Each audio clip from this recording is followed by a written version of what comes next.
হলেও আমাকে বলবেন। আমি প্রথমে ভেবেছিলাম বিকৃত মস্তিষ্কের, কিন্তু না, দেখলাম ওটা আসেনি। হ্যাঁ বলেছে বিকৃত মস্তিষ্ক নট ফাউন্ড ইন এমআরআই।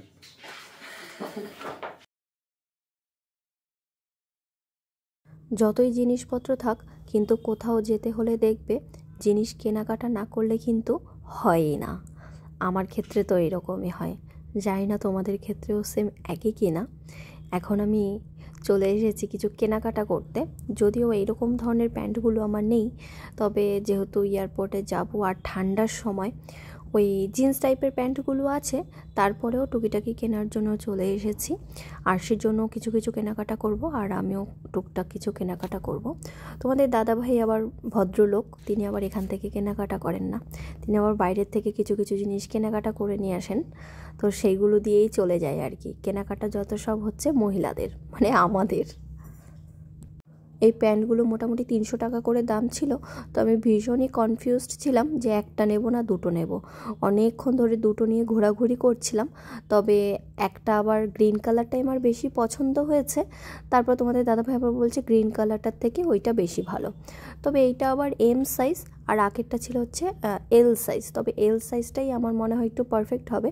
তারপরে আমার যেহেতু গ্রিন কালারটা ভালো লাগছিল, তবে দুটো নিয়েই পরে ঘোরাঘুরি করছিলাম আর কি। একটু সোয়েটারও দেখছিলাম, এইরকম ধরনের সোয়েটারগুলো পরলে ভীষণ ভালো লাগে, কিন্তু যদিও আমার এরকম ধরনের সোয়েটারের কালেকশন খুব কম, আমি টপ পরতে বেশি কমফোর্ট ফিল করি, সেই জন্য আমি দেখবে বেশিরভাগ সময় আমি টপই পরি। যাই হোক, আজকে আমার এমআরআই রিপোর্টও দেবে, তো সেই নিয়ে কিছুটা টেনশনেও ছিলাম। আর কেনাকাটা করলে আমার টেনশন চলে যায় জানো তো, এটা আমার একটা অভ্যাস বলতে পারো। গুড হ্যাবিট না ব্যাড হ্যাবিট জানি না, কিন্তু আমার ভালো লাগে ভীষণ। যাবো করে কিছুতেই যাওয়া হচ্ছিল না, কিন্তু আলটিমেটলি আর না গেলেই নয়, তাই।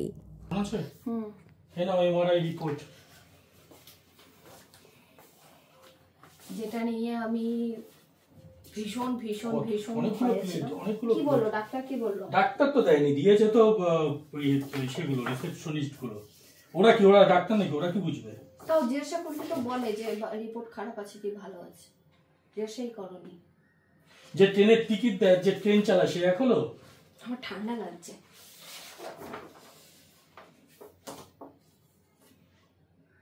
সবই ঠিক আছে, সব ঠিকঠাক আছে, খালি ওই তোমার কানের ওটা এসছে, কানের ওখানে হাড়টা, ওটার একটা কিছু এসছে, ইনফেকশন বা কিছু একটা এসছে, ওটাই এসছে তোমার এমআরআই। তো বাকি এমআরআই চমৎকার, তোমার মাথায় কোনো প্রবলেম নেই। হলেও আমাকে বলবেন। আমি প্রথমে ভেবেছিলাম বিকৃত মস্তিষ্কের, কিন্তু না, দেখলাম ওটা আসেনি। হ্যাঁ বলেছে বিকৃত মস্তিষ্ক নট ফাউন্ড ইন এমআরআই।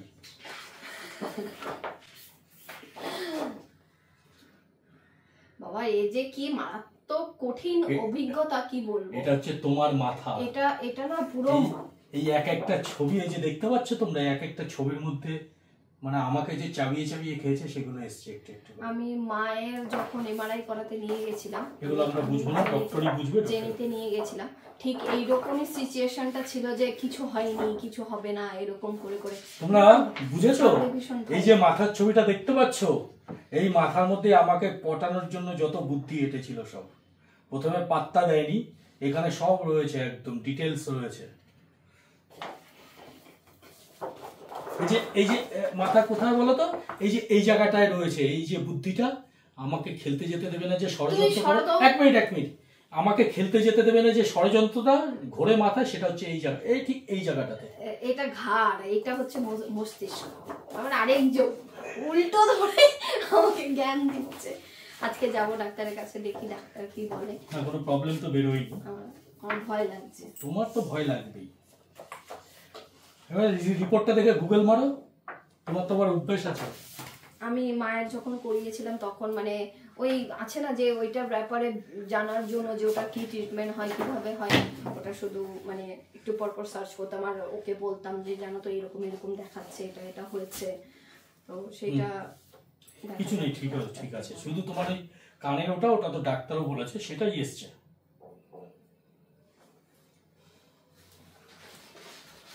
হ্যাঁ, এবার স্নান টান করবো, একটু ঘুমাবো, 3:30 বাজে।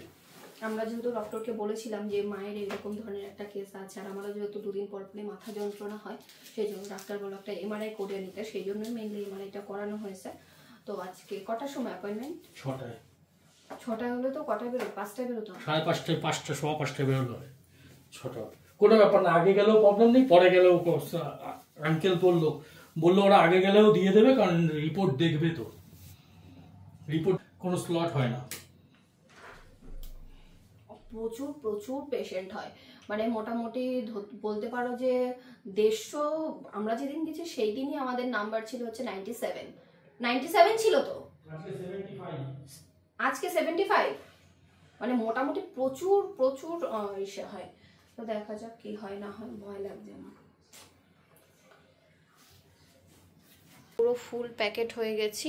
আর এখন আবার এই লাইটটা দেখো কিরকম টিপ টিপ টিপ টিপ করছে। ঘরের সব ইলেকট্রনিক্স জিনিস একের পর এক মনে হয় নষ্ট হয়ে যাচ্ছে। তুমি এটা নিচে গিয়ে পড়ো না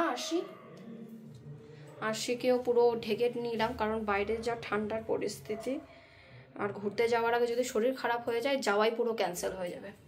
চলো এখন যাবো ডাক্তারের কাছে। আরশির ম্যাম পড়িয়ে গেল, অনেকটা লেট হয়ে গেছে। আমাদের 6টার সময় অ্যাকচুয়ালি অ্যাপয়েন্টমেন্ট ছিল, এখন 5:30 এখানেই বাজে। যেতে যেতে 7টা 7:30 বেজে যাবে আমাদের, কারণ যাব হচ্ছে সেই কাকরগাছি। আরশি, আমরা 3 জনেই ফুল প্যাকেট, কিন্তু আরশির বাবার শুধু ঠান্ডা লাগে না, কানে কিছু নেই, আর খক খক করে কাশবে বয়স্ক লোকেদের মতো। হ্যাঁ গন্ধ বেরিয়েছে। আরশি এখন থাকবে দাদির কাছে। তোমরা অনেকেই কিন্তু অনেক ডক্টরের রেফারেন্স দিয়েছো, কিন্তু জানো তো আমি যে ডক্টরকে দেখাচ্ছি ইনিও ভীষণ ভালো ডক্টর। ইনি অ্যাপোলোতে বসেন, এছাড়াও ইনি গোল্ড মেডেলিস্ট। মানে আমরা যখন গিয়েছিলাম তখন কিন্তু ওনার ভালো রেফারেন্স শুনেই আমরা গিয়েছিলাম। ইভেন আমিও খুব ভালো রেজাল্ট পেয়েছি, কিন্তু ওই ভেলোরে ডক্টর কি বলেন আর সেইটা শোনার জন্যই মেনলি আমরা গিয়েছিলাম। তো আলটিমেটলি আমরা এখন আছি হচ্ছে বিধাননগর স্টেশনে। এখানে জানো তো আমরা নামতেই টিটি দাঁড়িয়েছিলেন। তো তোমাদের দাদাভাইয়ের সাথে আমি গল্প করছিলাম যে টিটি যদি ধরে তাহলে কিন্তু, আমরা টিকিট কেটে এসেছি কিন্তু আমাদের সামনে দিয়েই হেঁটে যাচ্ছে, তাকে কিন্তু ধরেছে, মানে একটা ছেলেকে ধরেছে। তো তোমাদের দাদাভাই বলছিল যে যারা টিকিট না কাটে তাদের ওদের চেহারা দেখলেই নাকি বুঝে যায় যে ওরা টিকিট কাটেনি। আর এটা কিন্তু সত্যি বাস্তব, কারণ সামনে দিয়ে আমরা হেঁটে আসলাম, আমাদের ধরলো না, আর আমাদের পেছনেই একটা দাদা ছিলেন, ওনাকে ধরেছে। যাই হোক, ফাইন কাটবে মনে হয় 500 টাকা মতো। টিটির খপ্পরে কে কে পড়েছে এবার বলো।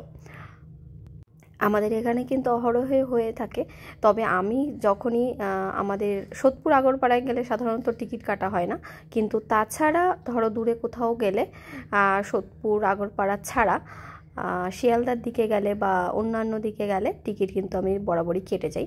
ফোনে টিকিট কাটি বেশিরভাগ সময়, তো সেক্ষেত্রে কোনো প্রবলেম হয় না। আর যেতে যেতে আমাদের খিদে পেয়ে গিয়েছিলো ভীষণ পরিমাণে, আরশির বাবারও আমারও।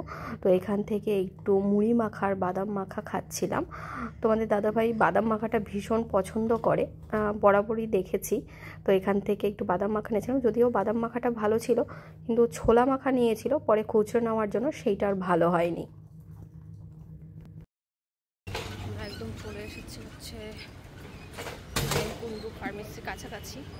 আমাদের এখান থেকে বেশিক্ষণ সময় লাগে না, যদিও নামটা শুনে মনে হয় যে অনেকটা দূরে কাকরগাছি, কিন্তু একদমই কাছে, মানে আধ ঘন্টার মতো অলমোস্ট আমরা পৌঁছে গিয়েছি। আজকে যেহেতু এমআরআই রিপোর্ট করে নিয়ে এসেছি, সত্যি আমার মনে মনে একটু ভয়ও লাগছিল যে ডক্টর দেখে কি বলেন না বলেন, সেইটা ভেবে তোমাদের দাদাভাইও একটু টেনশানে আছে, আমিও একটু টেনশানে আছি। প্রচুর ভিড় হয়েছিল, প্রচুর। ডক্টর দেখানো হয়ে গেছে, এবার বাড়ি যাওয়ার পালা। তো ডক্টর রিপোর্ট দেখে যেটা বললেন যে এমনিতে ব্রেনে কোনো প্রবলেম নেই, 2 দিন পর যে মাথা যন্ত্রণা হয় সেই জন্য ডাক্তার দেখিয়ে নিয়েছিলাম, তো সেটার কোনো প্রবলেম নেই। কানের হাড়ের পেছনের ইনফেকশন আছে, তো সেক্ষেত্রে ওটা থেকেও মাথা যন্ত্রণা হতে পারে।